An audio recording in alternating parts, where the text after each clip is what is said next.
আশা করি সবাই ভালো আছেন।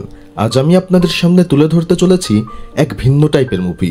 এই একটি মুভিতে আপনারা 5টি ভিন্ন ভিন্ন কাহিনী দেখতে পারবেন ও উপভোগ করতে পারবেন, যা আপনাদের প্রতি মুহূর্তে শিহরিত করে তুলবে। তাহলে চলুন শুরু করা যাক। তো মুভির শুরুতে আমরা ফাদার টেড গ্যাজকে দেখি।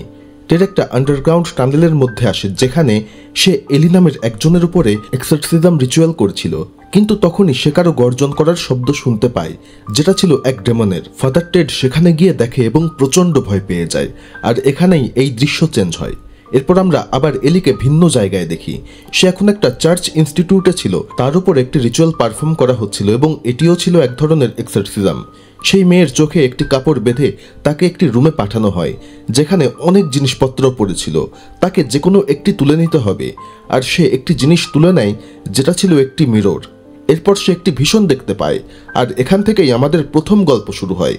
আমরা সেই মেয়ের ভীষণের মধ্যে দেখি সারা নামের একটি মেয়েকে, যে লিন নামের এক বৃদ্ধ মহিলার পাশে বসেছিল। লিন আসলে সারার মাকে ভালোভাবে চিনত, আর বোঝা যায় সারার মা এখন আর বেঁচে নেই, তবে খুব শীঘ্রই মারা গিয়েছে। আর এখানে বৃদ্ধা লিনের সঙ্গে সারা একটি মুভি দেখছিল। মুভি দেখতে দেখতে সারার মনে হচ্ছিল যেন তার আশেপাশে কেউ আছে, এবং সে সবসময় কারো উপস্থিতি অনুভব করছিল, যেন কেউ তাকে দেখছে। কখনো কখনো তার এমনও মনে হয় যেন তার সঙ্গে খুবই খারাপ কিছু হতে চলেছে। এই কথা শুনে বৃদ্ধ লিন বলতে থাকে যে যখন সে সারার বয়সী ছিল তখন তার সঙ্গেও এমনটা হতো, এবং সেও একদম এইভাবে ভয় পেত। কিন্তু তখন তার মা, মানে সারার মা, তাকে বলেছিল সে যা কিছু দেখছে সেটা তার মনের মধ্যে চলছে, মানে এই সবই ভ্রম। কিন্তু এরকম একদিন লিন তার এক আত্মীয়ের বাড়িতে একটা বই পায়, যার মধ্যে সুপারন্যাচারাল এবং ডার্ক ক্রিয়েচার নিয়ে লেখা ছিল, যাদের বলা হয়েছে লিচেস। প্রত্যেক মানুষের সঙ্গে একজন অ্যাঞ্জেল থাকে, ঠিক তেমনই প্রত্যেক আত্মার সঙ্গে একটি লিচও জড়িত থাকে।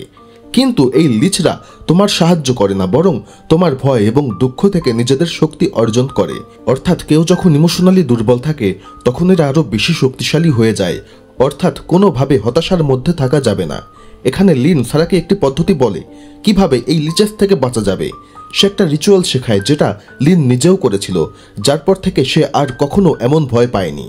এই একই জিনিস সারার মায়ের সঙ্গেও হয়েছিল, কিন্তু তিনি এসব রিচুয়াল বা এসব ব্যাপারে কখনোই বিশ্বাস করতো না। এখন লিনা সারাকে সেই রিচুয়াল সম্পর্কে জানায় যে কিভাবে এটি করতে হবে। এর মধ্যে 4টি পদ্ধতি বলা হয়েছে। প্রথমটা হলো ইনক্যান্টেশন, এই পদ্ধতিতে মন্ত্র পড়তে হয়। দ্বিতীয়টি হলো ম্যানিফেস্টেশন, তৃতীয়টি এখানে বলা হয়নি, আর চতুর্থটি হলো রিভলিউশন। এখানে লিন তাকে একটা মন্ত্র শেখায়, তারপর সারা রিচুয়াল শুরু করে। সে মন্ত্র পড়তে থাকে, আর সেই মন্ত্রটা ছিল স্পিরিচুয়াল নোক্টা অ্যাট স্ট্যান্ডার্ড, যার অর্থ আত্মা সামনে আসো। আর তখন তার হাতে একটি আয়না ছিল, যার মাধ্যমে এই রিচুয়ালটি করা হচ্ছিল। আর তখনই সে একটি ডেমনকে দেখতে পায়, যেটা দেখে সে প্রচণ্ড ভয় পেয়ে যায় এবং আয়নাটি ছুঁড়ে ফেলে দেয়। এরপর হঠাৎ তার মৃত মায়ের ভীষণ দেখতে পায়। এটা দেখে সারা অনেক অবাক হয়। তার মা তাকে বলে তুমি এখন মুক্ত। আর এতটুকু বলার পরেই তার মা লিনে রূপান্তরিত হয় এবং সারাকে ছুরি দিয়ে স্ট্যাব করে। এই আঘাতে সারা অজ্ঞান হয়ে যায়। কিছুক্ষণ পরে যখন তার জ্ঞান ফেরে, তখন সে তার পেট পরীক্ষা করে দেখতে পায় আসলেও সেখানে একটি ক্ষত রয়েছে। এরপর সারা একটি হাতুড়ি সেলফ ডিফেন্সের জন্য তুলে নেয় এবং লিনের কাছে যায়। সে দেখতে পায় লিন টিভি দেখছে, কিন্তু একেবারেই নড়ছে না, যেন জমে গিয়েছে। এরপর সারার মনে হয় লিনের গলা টিভি থেকে আসছে। সারা কথা বলার চেষ্টা করে, আর লিন হাসতে থাকে। আসলে এখানে সারা আরেকটা ডাইমেনশনে আটকে গিয়েছিল। এরপর আমরা দেখি লিন সারার মৃতদেহের দিকে তাকিয়ে হাসছে। এখানে আমরা বুঝতে পারি যে লিন যে রিচুয়াল করেছিল সেটা আসলে এক ধরনের অফারিং রিচুয়াল ছিল, মানে তার আত্মা সে স্বেচ্ছায় শয়তানকে দিয়ে দিয়েছিল, যা সেই বৃদ্ধ মহিলা তাকে করতে বলেছিল, কিন্তু সে মিথ্যা বলেছিল। অবশ্যই এর জন্য তার বড় কোনো স্বার্থ ছিল, যা এখানে দেখানো হয়নি। এবং এখানেই এই ভীষণটি শেষ হয়ে যায়। আর যেই ভীষণটি সে দেখছিল তা এই আয়না দিয়েই করা হয়েছিল। এরপর আমরা দেখি সেন্ট ক্যাথরিন ইনস্টিটিউটে একজন ডিটেকটিভ মিলার একজন মেয়ে এলিকে নিয়ে চার্চে আসে। এখানে মিলার সিস্টার এলিজাবেথকে এলির ব্যাপারে বলে। সে একজন অনাথ মেয়ে। মিলার বলে এই মেয়েটিকে ফাদার টেড গ্যাজ কিডন্যাপ করেছিল, যাকে আমরা মুভির শুরুতে দেখেছিলাম। আর সে এলির উপরে এমন কিছু একটা করেছে যা খুবই ট্রমাটাইজিং ছিল। সে এলির উপর অদ্ভুত কিছু রিচুয়াল করেছিল। এই মেয়েটিকে তারা সেই আন্ডারগ্রাউন্ড টানেল থেকে পেয়েছিল, যেখানে ফাদার খুবই ভয় পেয়েছিল। মিলার চায় সিস্টার এলিজাবেথ এই মেয়েটিকে নিজের কাছে রাখুক, কারণ সে এখনও ট্রমার মধ্যে আছে এবং তার আত্মার হিলিং দরকার। এই কথা শুনে সিস্টার এলিজাবেথ রাজি হয়ে যায়।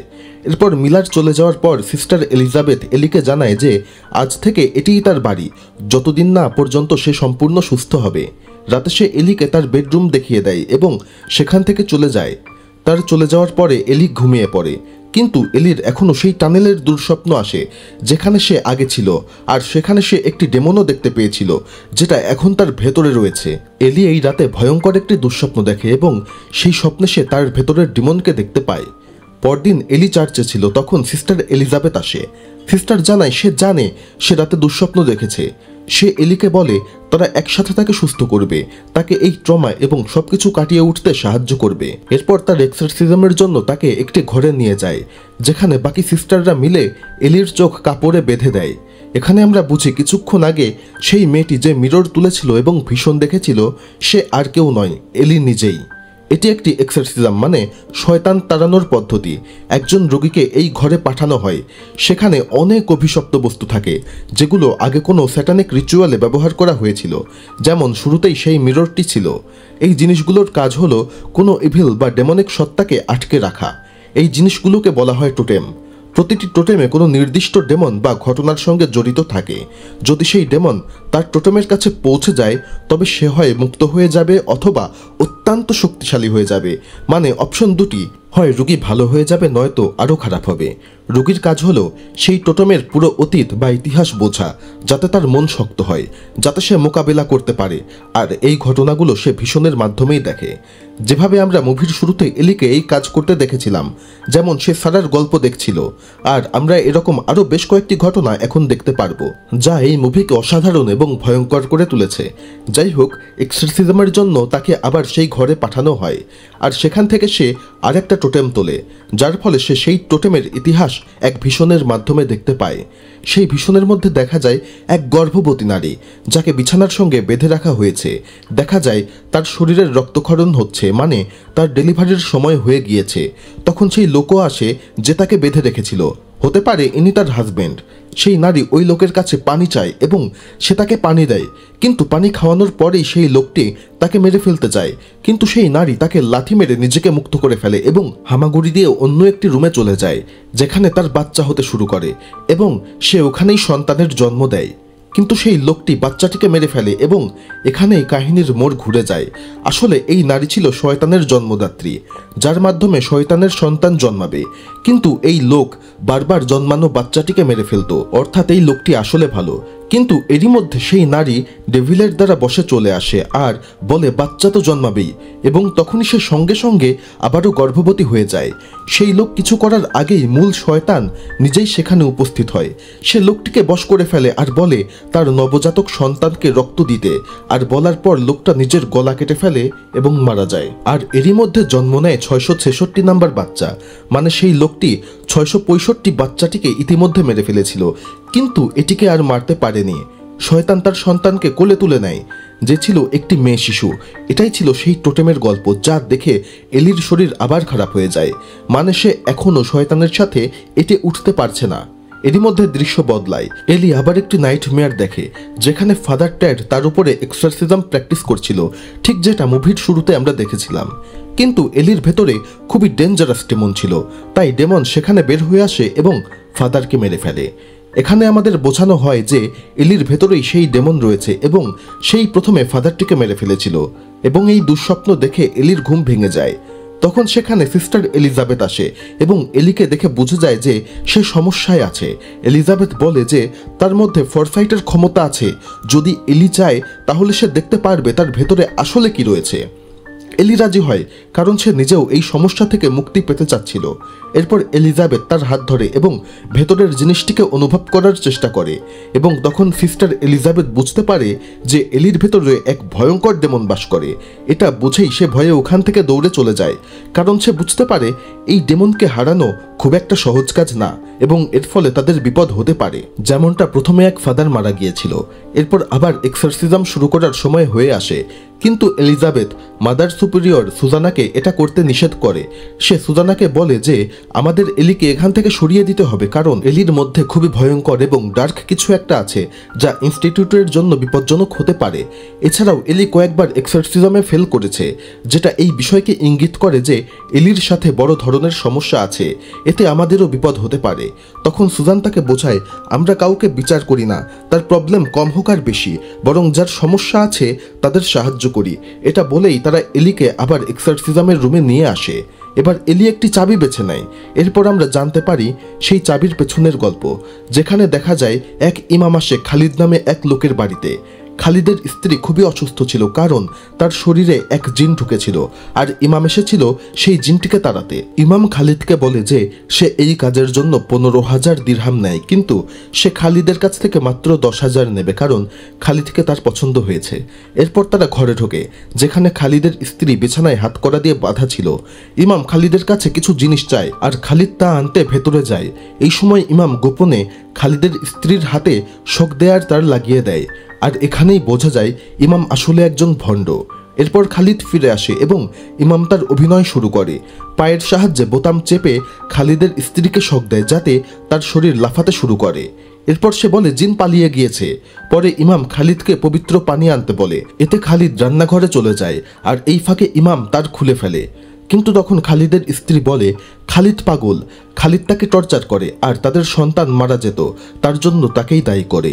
আর আমরা দেখতে পাই খালিদের স্ত্রী খুবই আহত ছিল। সে তাকে বাঁচাতে বলে, কিন্তু ইমাম বলে সে তাকে কোনো সাহায্য করতে পারবে না। এরপর সে খালিদের কাছে যায় এবং টাকা চায়, আর খালিদ তাকে টাকা দিয়ে দেয়। কিন্তু তার পকেটে সেই হাতকড়ার চাবিও ছিল, যা ইমাম চালাকি করে নিয়ে নেয়। এরপর সে খালিদের স্ত্রীকে বাঁচানোর জন্য তাকে মুক্ত করে, কিন্তু তখনই খালিদ এসে পড়ে। ইমাম বলে তার স্ত্রী তাদের সন্তানের মৃত্যুর জন্য দায়ী না, কিন্তু খালিদ বলে তাদের তো কোনো সন্তান ছিলই না। এটা বলেই খালিদ তার স্ত্রীর দিকে এগিয়ে যায়, আর তার স্ত্রী তাকে স্ট্যাব করে মেরে ফেলে। এরপর ইমাম খালিদের স্ত্রীকে নিয়ে পালাতে চায়, কিন্তু তখনই সে দেখতে পায় খালিদ সামনে দাঁড়িয়ে। খালিদ বলে সৃষ্টিকর্তা ইমামকে এই ধর্ম দিয়েছে, কিন্তু সে তার যোগ্য না। আর হঠাৎ খালিদ তাকে জিজ্ঞেস করে তার ঈশ্বরে বিশ্বাস কখন হারিয়ে গিয়েছে। ইমাম চমকে যায় এবং দেখতে পায় খালিদের স্ত্রী সেখানে নেই। সে বেডরুমে যায়, দেখে বিছানাতেও কেউ নেই, আর চাদর সরিয়ে দেখে তার নিজের মেয়েই সেখানে। সে বলে আমার মেয়েকে ছেড়ে দাও। তখন খালিদের স্ত্রীর কণ্ঠস্বর আসে, সে বলে কি এখনো বুঝতে পারোনি? সে এখানে কারণ সে ঈশ্বরকে বিশ্বাসঘাতকতা করেছে, মানে সে কারেন্টের শক দিয়ে প্রতারণা করেছে। সে ধর্ম মানলে এটি কখনোই করতো না। এরপর ইমাম তার মেয়েকে ছাড়তে বলে, কিন্তু মেয়ে হঠাৎ উধাও হয়ে যায়।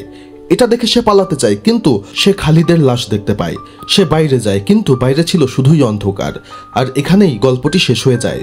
এর অর্থ এই কাহিনীতে এক ইমামের কথা বলা হয়েছে, যে আসলে একজন স্ক্যামার। তার এই প্রতারণার কারণেই তার সাথে খারাপ হয়েছে। সে অনেকদিন ধরে এমনই করে আসছিল, আর এবার সে সত্যিকারের জিনদের জালে ফেসে গিয়েছে। খালিদ আর তার স্ত্রী আসলে জিন ছিল, যারা তাকে প্রতারণার শিক্ষা দিতে চেয়েছিল, আর এখন তাকে কৃতকর্মের ফল ভোগ করতে হচ্ছে। এই ইতিহাস দেখার পর এলির শরীর আরও খারাপ হয়ে যায়, মানে সে এই টোটেমের ডেমনের সঙ্গেও জিততে পারেনি, কারণ তার নিজের ভেতরের ডেমন তাকে থামিয়ে দিচ্ছিল। সে এবারও ফেল করে। এরপর আমরা এলিকে গডের কাছে প্রার্থনা করতে দেখি। সে ভয় পেয়েছিল, তখন সে সেই ডেমনকে দেখতে পায়। এরপর আমরা এক সিন দেখি যেখানে ডেমন এলিকে পজেস করে ফাদার টেডকে মেরে ফেলে। এটাই ছিল মুভির একদম শুরুর ঘটনা, যখন দেখেছিলাম ফাদার কিছু একটাতে ভয় পাচ্ছিল। এখান থেকেই মুভির শুরু হয়েছিল, আর এখানে ফাদার মারা যায়। তারপরে ডিটেকটিভ তাকে এই সিস্টারদের কাছে নিয়ে আসে। এরপর আবার তাকে সেই রুমে এক্সরসিজমের জন্য নিয়ে আসা হয় এবং আরেক গল্প শুরু হয়। এই গল্পটি এলিস নামের একটি মেয়েকে নিয়ে, যার লুথার নামের এক পুরুষের সঙ্গে অবৈধ সম্পর্ক ছিল। এরই মধ্যে দৃশ্য পরিবর্তন হয়, যেখানে এলিসের বাড়িতে একটি ধর্মীয় কমিউনিটির মিটিং বসেছিল। এই কমিউনিটিতে সবাই নারী ছিল এবং তাদের মধ্যে একজন বয়স্ক নারী লিডার ছিল। এরা সেখানে একটি পার্টির মতো কিছু করছিল। এরপর তারা প্রার্থনা শুরু করে। প্রার্থনার সময় কমিউনিটির এক সদস্য রন্ডা আবেগপ্রবণ হয়ে পড়ে, কারণ তার স্বামী এখন আর তাকে ভালোবাসে না। এমনকি রন্ডার মনে হচ্ছিল তার স্বামীর অন্য কারো সঙ্গে পরকীয়া চলছে। আসলে তার স্বামীর সাথে এখানে বসে থাকা এলিসেরই অবৈধ সম্পর্ক চলছিল। আর এই কথা শুনে এলিস ভয় পেয়ে যায়। সে দ্রুত বাথরুমে গিয়ে নিজেকে সামলায় এবং পরে আবার মহিলাদের সঙ্গে যোগ দিতে ফিরে আসে। কিন্তু তখন সেখানে আর কেউ ছিল না, সবাই চলে গিয়েছিল। হঠাৎ করে বেবি মনিটর থেকে একটি আওয়াজ আসছিল, যেখানে কমিউনিটি লিডার তাকে ডাকছিল। এর মানে তারা এলিসের ছোট্ট বাচ্চার রুমে ছিল। এটা শুনেই এলিস তাড়াতাড়ি কোরাকে দেখতে যায়, কিন্তু ঘরে তার মেয়ে ছিল না, শুধু মনিটর থেকে কান্নার আওয়াজ আসছিল। সে নিচে যায় কোরাকে খুঁজতে, কিন্তু কোথাও কাউকে দেখতে পায় না। হঠাৎ করে 4 জন মহিলা সেখানে ফিরে আসে এবং তাকে বসতে বলে ও কনফেস করতে বলে সে যা যা করেছে। এখানে এলিস স্বীকার করে যে সে তার স্বামী ওয়াল্টারকে অবহেলা করত এবং সে সন্তান চায়নি, সে কখনোই ভালো মা ছিল না, এসব সে স্বীকার করে। কিন্তু ওই মহিলারা আরও কিছু শুনতে চাচ্ছিল। এলিস না বলে চুপ করে থাকে। ঠিক তখনই রোন্ডা একটি ক্রস নেকলেস নিয়ে আসে, যেটা সে তার স্বামী লুথারের কাছে পেয়েছিল। আসলে এই নেকলেসটি ছিল এলিসের এবং এটা প্রমাণ করে যে এলিসের লুথারের সঙ্গে অবৈধ সম্পর্ক ছিল। শুরুতে এই নিয়েই মহিলারা কথা বলছিল। রোন্ডা খুব কষ্ট পায়। সব স্বীকার করার পরে লিডার তাকে একটি বই দেয় যাতে ঈশ্বরের কাছে ক্ষমা চাওয়ার জন্য মন্ত্র লেখা ছিল, কিন্তু এলিস সেটা পড়তে পড়তে বইটি ফেলে দেয়। মানে সে এই অবৈধ রিলেশন থেকে ফিরতে চায় না। এরপর বাকি 4 জন তাকে সেই মন্ত্র জোর করে পাঠ করাতে থাকে, আর এলিসের আচরণ তখন বদলাতে থাকে। লিডারের মনে হয় তার মধ্যে একটি ডেমন ঢুকে পড়েছে, তাই সে এলিসকে মারে যাতে ডেমন বেরিয়ে আসে। সে রোন্ডাকে এলিসকে মারার সুযোগ দেয়, কিন্তু রোন্ডা পারলেও সেটি করে না, কারণ তার মায়া লাগে। এলিস এই সুযোগে ওদের থেকে পালিয়ে একটি ঘরে ঢোকে। ওই 4 জনও তার পেছনে আসে, কিন্তু তাদের মধ্যে একজন এসব সহ্য করতে না পেরে পুলিশকে কল করতে যায়। তখন লিডার তাকে মেরে অজ্ঞান করে দেয়। এরপর বাকি 3 জন এলিসের ঘরে আসে। এলিসের শরীরের ওপর তখন একটি চাদর ছিল। চাদর সরাতেই এলিসকে ডেমনিক ফর্মে দেখা যায়। এখানেই এই গল্পটি শেষ হয়ে যায়। এখানে এলিসের ডেমনের রূপ তার ভেতরে সবসময় খারাপ দিকগুলো প্রকাশ করেছে।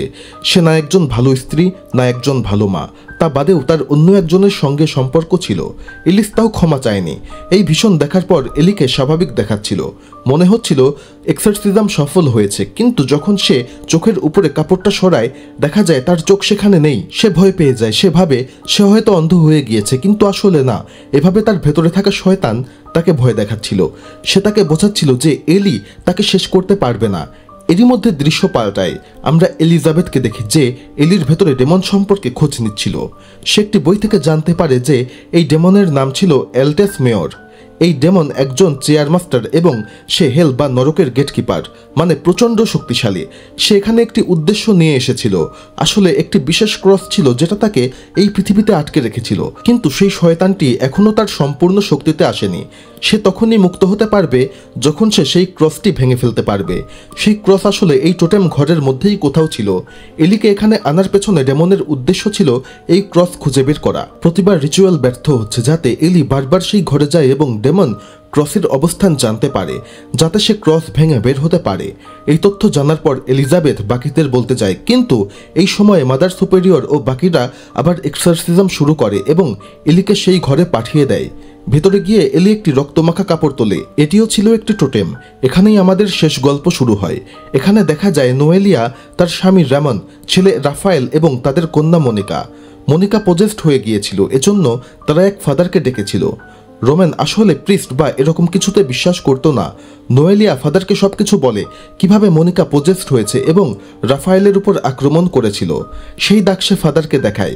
ফাদার এটা দেখে বলে সম্ভবত মেয়েটির মানসিক সমস্যা রয়েছে। নোয়েলিয়া তাকে অনুরোধ করে যেন একবার তার মেয়েকে দেখে। ফাদার তখন ঘরে যায় যেখানে মনিকাকে বিছানায় বাঁধা ছিল। মনিকা বলে সে একদম ঠিক আছে। ফাদার মোবাইলে গুগল করে এক্সরসিজমের কিছু মন্ত্র বের করে এবং সেগুলো পাঠ করে, যা ছিল খুবই অদ্ভুত। মানে যদি সে আসল ফাদার হতো তাহলে তো এসব তার মুখস্থ থাকতো। এরপর সে বলে মেয়েটি ঠিক আছে এবং তার বাঁধন খুলে তাকে জড়িয়ে ধরে। তখন মনিকা বলে তুমি আমাকে মাফ করে দিও। আর হঠাৎ মা, বাবা এবং মেয়ে এই 3 জনই ডেমন হয়ে যায় এবং ফাদারকে মেরে ফেলে। এই কাহিনীর শেষে নোয়েলিয়া সেই বাঁধনটিকে বাইরে ফেলে দেয়। দেখা যায় সেখানে আরো অনেক বাঁধন ছিল, মানে আরো অনেক ফেক প্রিস্ট এসেছে এবং এখানে মারা গিয়েছে। আর এই বাঁধনটিই ছিল একটি টোটেম যেটি এলি পেয়েছে। মানে এই ফাদার ভুয়া ছিল। সে সঠিক হলে আগেই বুঝে যেত কোথায় ঝামেলা। আর এরপর এলি সেই ক্রস খুঁজে পায় এবং ডেমনও তা পেয়ে যায়। বাইরে মাদার সুপিরিয়র এলির জন্য অপেক্ষা করছিল, কিন্তু এলিজাবেথ এসে তাকে পুরো ঘটনা জানিয়ে দেয়। কিন্তু তখন অনেক দেরি হয়ে গিয়েছিল। এলির ভেতরের ডেমন সেই ক্রস ভাঙতে শুরু করে, কিন্তু তখনই সকল সিস্টার মিলে তাকে ধরে ফেলে এবং সেই ক্রসের সাহায্যে আবার ডেমনকে নরকে পাঠিয়ে দেয়। এরপর এলি আবার স্বাভাবিক হয়ে যায়। কয়েকদিন পর সে জানতে পারে তার এক আন্টি এখনও বেঁচে রয়েছে, মানে এলি একটি নতুন জীবন শুরু করবে। এরপর সে এলিজাবেথকে বিদায় জানায় এবং চলে যায়। মুভির শেষে সেই বিশেষ ক্রসকে দেখানো হয় যার সাহায্যে ডেমনদের বন্দী করা হয়। আর এভাবেই এই মুভিটি এখানে শেষ হয়ে যায়। আমার এক্সপ্লেনেশন যদি আপনাদের ভালো লাগে তাহলে অবশ্যই চ্যানেলটি সাবস্ক্রাইব করবেন, ভিডিওটি লাইক করবেন এবং সেই সাথে আপনাদের মতামত কমেন্ট বক্সে জানিয়ে দেবেন। ধন্যবাদ।